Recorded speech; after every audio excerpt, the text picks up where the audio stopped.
రేపు మంగళవారం సాయంత్రం బెల్లంతో ఇలా చేస్తే చాలు, అప్పులన్నీ తీరిపోతాయి. ధనం కుప్పలు కుప్పలుగా వచ్చి పడుతుంది. మీకు ఉండే అనేక రకాల సమస్యలు తొలగిపోతాయి. మీరు పట్టిందల్లా బంగారం అవుతుంది. కాబట్టి ఎవరికైతే అప్పులు అధికంగా ఉన్నాయని బాధపడిపోతూ ఉన్నారో, అప్పులు తీర్చే మార్గాలు తెలియటం లేదని సతమతమైపోతూ ఉంటారో, అలాంటి వారు రేపు మంగళవారం రోజు బెల్లంతో చక్కగా ఈ పరిహారం చేసుకోండి. మీ అప్పులన్నీ కూడా తీరిపోతాయి. మీరే అప్పులు ఇచ్చే స్థాయికి వెళ్తారు. అన్ని రకాల సమస్యలు తీరిపోతాయి. మంగళవారం రోజు బెల్లంతో ఈ పరిహారం చేస్తే ఖచ్చితమైన ఫలితం వస్తుంది. మంగళవారం రోజు ఈ పరిహారం చేస్తే ఖచ్చితమైన ఫలితాలు వస్తాయి అని శాస్త్రం చెబుతుంది. వేలలో అప్పులు ఉన్నా, లక్షల్లో అప్పులు ఉన్నా, కోట్లలో అప్పులు ఉన్నా ఈ పరిహారం చేస్తే ఖచ్చితంగా తీరిపోతుంది. తరువాత క్రమక్రమంగా మీరే అప్పులు ఇచ్చేంత గొప్ప స్థాయికి వెళ్తారు. మరి ఇంతకీ మంగళవారం రోజు బెల్లంతో ఏం చేయాలి అనే విషయాన్ని ఇప్పుడు మనం ఈ వీడియోలో వివరంగా తెలుసుకుందాం. ఇక వీడియోలోకి వస్తే, మంగళవారం అనేది అప్పులు తీర్చడానికి చాలా మంచి రోజు. ఎవరైనా సరే మంగళవారం రోజు అప్పులు తీరిస్తే, అంటే మంగళవారం రోజు అప్పు తీర్చడం కోసం ధనం కాస్త ఇస్తే త్వరలోనే మిగిలిన అప్పంతా కూడా తీరిపోతుంది. ఎందుకంటే మంగళవారం మారు కోరుకుంటుంది. కానీ మంగళవారం రోజు ఎటు పరిస్థితులలోనూ కూడా అప్పులను చేయకూడదు.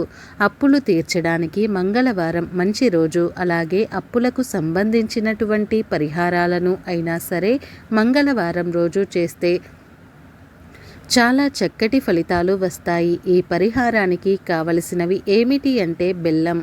ఎందుకంటే బెల్లానికి మన అప్పులను తొలగించే శక్తి ఉంది. మన కష్టాలను తొలగించే శక్తి ఉంటుంది. చాలామంది అప్పులు తీర్చేస్తాంలే అని తెలియకుండా అప్పులు చేసేస్తూ ఉంటారు. కానీ తర్వాత ఆ అప్పును తీర్చడం చాలా కష్టతరంగా మారిపోతుంది. మంగళవారం రోజు సాయంత్రం సమయంలో దేవతలు భూమి మీదకు వస్తారు కనుక ముఖ్యంగా ఈ సమయంలో ఆవుల దగ్గరకు వెళ్ళి బెల్లాన్ని ఆహారంగా తినిపించండి. అంటే వట్టి బెల్లాన్ని గోవులకు పెడితే తినవు. బెల్లాన్ని అన్నంలో కానీ, శనిగలలో కానీ, తోటకూరలో కానీ కలిపి పెట్టాలి. ఇలా ఏదో ఒక పదార్థంలో, అంటే బియ్యంలో బెల్లం కలిపి పెట్టినా, లేదా అన్నంలో బెల్లం కలిపి పెట్టినా, శనగల్లో బెల్లం కలిపి పెట్టినా, తోటకూరలో బెల్లం కలిపి పెట్టినా, బొబ్బర్లలో కలిపి పెట్టినా ఖచ్చితమైన ఫలితం వస్తుంది. సాయంత్రం కుదరని వారు పగటిపూట అయినా సరే బెల్లాన్ని గోవుకు పెట్టవచ్చు. ముందుగా గోవు దగ్గరకు వెళ్ళి గోవు చుట్టూ 3 ప్రదక్షిణలు చేసి గోవు వెనక భాగాన్ని చేతితో తాకి తర్వాత మాకు ఉన్న అప్పులన్నీ కూడా తీరిపోవాలి అని మనసులో అనుకుంటూ బెల్లాన్ని గోవుకు తినిపించండి. ఇలా తినిపిస్తే 3 నెలలలోనే మీ అప్పులన్నీ కూడా తీరిపోతాయి. అంటే ఈ పరిహారాన్ని మీరు అప్పులు తీరే వరకు ప్రతి మంగళవారం కూడా చేస్తూ ఉండండి.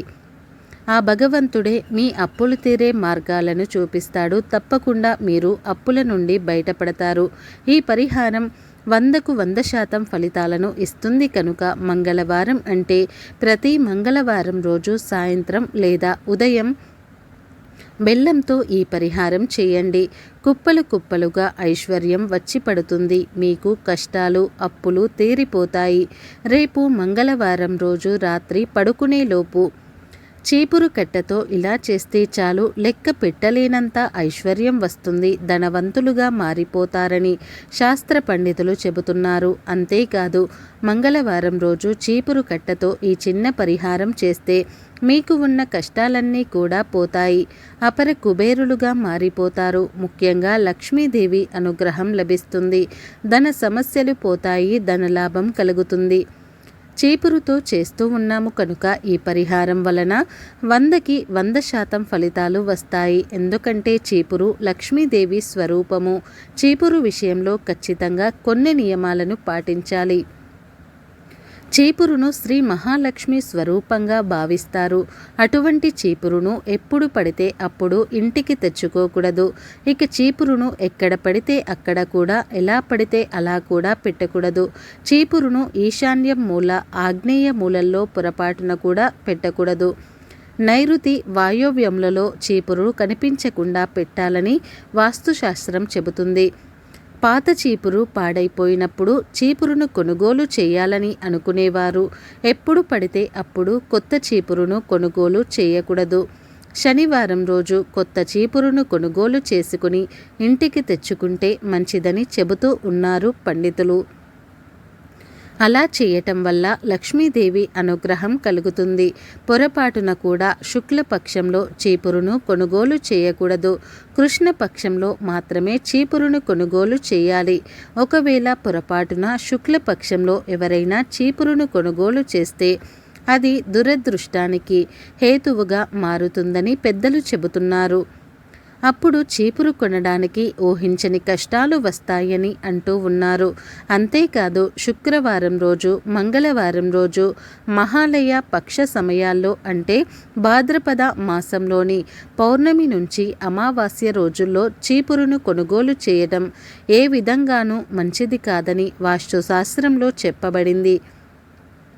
కాబట్టి పొరపాటున కూడా చీపురుకు సంబంధించిన ఈ తప్పులు చేయకూడదు. ఒకవేళ చేస్తే ధనవంతుణ్ణి కూడా పేదరికం పట్టి పీడిస్తుంది. అందుకే చీపురును కొనుగోలు చేసే విషయంలో ఖచ్చితంగా జాగ్రత్త ఉండాలి. ఏ ఇంట్లో అయితే స్త్రీలు చీపురును కాళ్ళతో తన్నుతూ ఉంటారో, చీపురును దాటుతూ ఉంటారో లేదా చీపురుతో ఏదైనా జంతువును కొడుతూ ఉంటారో అక్కడ లక్ష్మీదేవి ఎప్పుడూ కూడా నిలబడదు. అటువంటి ఇంట్లో ఎప్పుడూ కూడా అనారోగ్యాలు వస్తూ ఉంటాయి. ఎందుకంటే లక్ష్మీదేవి చీపురుతో సంబంధాన్ని కలిగి ఉందని మన అందరికీ తెలుసు. అందువల్లనే చీపురు విషయంలో చాలా జాగ్రత్తగా వహించాలి. అంతేకాదు మంగళవారం రోజు ప్రత్యేకంగా చీపురు కట్టతో అంటే ఇంట్లో ఉండే చీపురు కట్టతో ఒక పరిహారం చేస్తే లెక్కలేనంత ఐశ్వర్యం వస్తుందని, లక్ష్మీదేవి అనుగ్రహంతో మీరు ధనవంతులుగా మారిపోతారని పండితులు చెబుతున్నారు. మరి మంగళవారం రోజు ఏ పరిహారం చేస్తే లెక్కలేనంత ఐశ్వర్యం వస్తుందో ఇప్పుడు మనం ఈ వీడియోలో వివరంగా తెలుసుకుందాం. చీపురుకు ఎంతో ప్రాధాన్యత ఉంది. మన ఇంటిని శుభ్రం చేయడం కోసం చీపురును వాడుతాము. శుభ్రంగా ఉన్న ఇంట్లోనే లక్ష్మీదేవి ఆకర్షితురాలవుతుంది.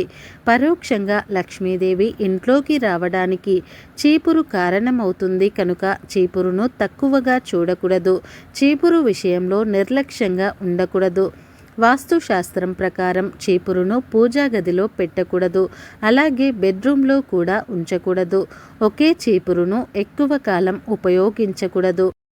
కనీసం 6 నెలలకు ఒకసారి అయినా సరే చీపురును మార్చాలి. చీపురు కాలికి తగలకూడదు, దోషం తగులుతుంది. చీపురును కాల్చకూడదు. కాదని కాలిస్తే లక్ష్మీదేవిని అవమానపరిచినట్లు అవుతుంది. పాత చీపుర్లను పారే నీళ్ళలో పడవేయాలి కానీ కాల్చకూడదు. ఇంటి ముఖద్వారం ఎదురుగా చీపురును పెట్టకూడదు. చీపురుతో పిల్లలను, జంతువులను కొట్టకూడదు. చీపురును వాయువ్య, ఆగ్నేయ దిశలో పెట్టాలి. మంగళవారం రోజు ఇంట్లో వాడే చీపురు కట్టతో ఒక చిన్న పరిహారం చేస్తే లెక్కలేనంత ఐశ్వర్యం వస్తుందని పండితులు చెబుతున్నారు. మరి ఏం చేయాలంటే ఏమీ లేదు. ఈరోజు చీకటి పడినప్పటి నుండి రాత్రి పడుకునేలోపు ఎప్పుడైనా సరే ఈ పరిహారాన్ని చేసుకోవచ్చు. ఏమీ లేదు, ఒక చిన్న పేపర్ను తీసుకోండి. ఆ పేపర్లో చిటికెడు పసుపును మరియు 2 లవంగాలను కూడా వేసి పొట్లంలాగా కట్టండి. తర్వాత ఆ పొట్లంని మీ ఇంట్లోని చీపురు కింద పెట్టి రాత్రంతా వదిలేయండి. కొంచెం కిందికి పెట్టి కుంచెను కిందికి పెట్టి పట్టుకునే కుంచాన్ని పైకి ఉంచి చీపురుని ఒక మూలన నిలబెట్టండి. ఆ తరువాత చీపురు కింద పొట్లాన్ని పెట్టండి. మరునాడు ఉదయం లేవగానే ఈ పొట్లాన్ని తీసేసి డస్ట్బిన్లో వేయండి. ఇలా ప్రతి మంగళవారం రోజు ఈ చిన్న పని చేస్తే లక్ష్మీదేవి అనుగ్రహం కలుగుతుంది. ధన లాభం కలుగుతుంది. ధన సమస్యలు తొలగిపోతాయి.